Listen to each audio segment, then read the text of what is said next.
Jai Gurudev, everyone, and welcome to this satsang. And in this satsang, I want to talk about self-confidence and self-confidence in foremost the spiritual path, but also in life in general. So, for myself, I can look back when I was a child and when I was growing up. I didn't have this confidence. I didn't have this confidence in myself. I was always seeing of others as this small little guy with a Spanish background, and I was very afraid of, taking my own energy and showing what's right and what's wrong. So this started to develop a little bit more when I came into my teenage years. And I start to become like a rebel against many things. But what I want to point out now is how we can gain self-confidence in our life. So when we don't have this confidence, it is because we are identifying ourselves with the ego, with the personhood, with the me, So when I was a child, if I go back there now, I didn't have this contact with the Atma or with myself. I was having the contact with the ego, right? This me, this poor little me, right? I am afraid. I don't have the confidence to do this. I'm not good enough, right? So how to do this? It is because of life itself. We are moving into certain paths, right? And certain experiences. And those experiences brings us into different parts of ourselves when we can experience a lack. We are lacking. We are lacking confidence. In this talk, I want to talk about confidence itself. So we are lacking enough wisdom about who we really are. Okay? So how to find out who we are? This is one of the most important questions in life that you always should have with you is who you are. The essence of who you are.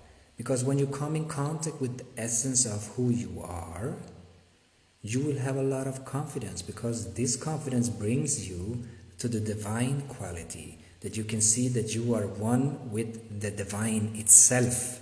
You are one with God. But when you are not in contact with this divine energy, you are in contact with this mehood, this I, this ego, this egocentric quality that we believe is who we are.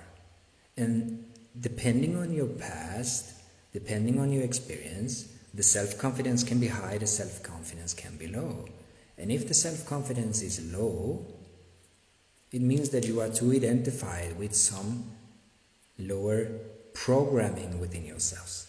So what we have to do is we have to delete that programming.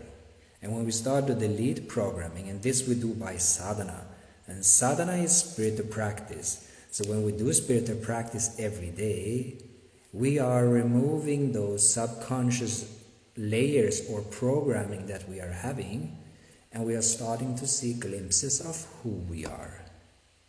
Ramana Maharishi, he was saying, because Ramana Maharishi was a saint, but he was a Jnana Yogi, a yogi of knowledge, of this self-inquiry. And he was saying this, that a bhakta, what the bhakta is experiencing on the way to enlightenment is what a Jnana Yogi is experiencing when he or she is enlightened. Because a bhakta is into devotion.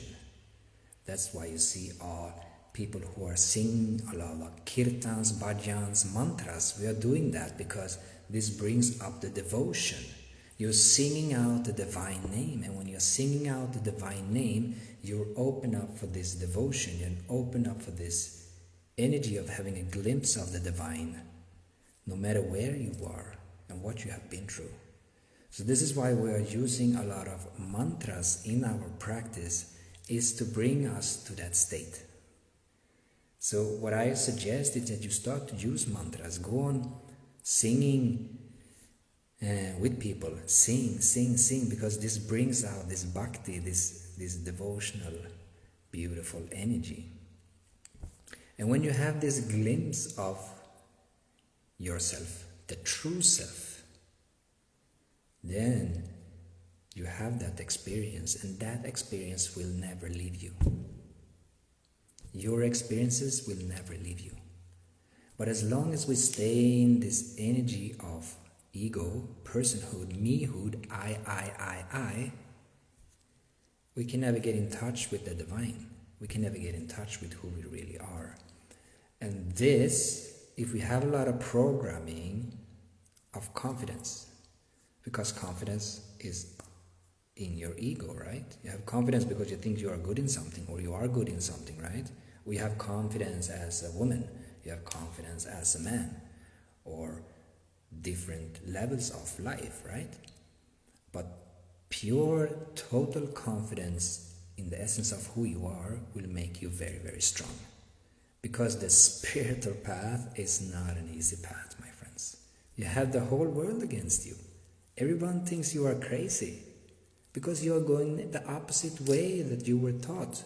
You're going the opposite way where you were taught and grow up to, right? At least most of us, many of us are not born into a spiritual family and get the blessings right away. So we have to find it out ourselves. And then we get the family and we get the friends and the society and the world are like, you're crazy. You cannot do this. You need to do this. Yeah? We have all noticed this. So to be on that path, because being on the spiritual path is like you are running.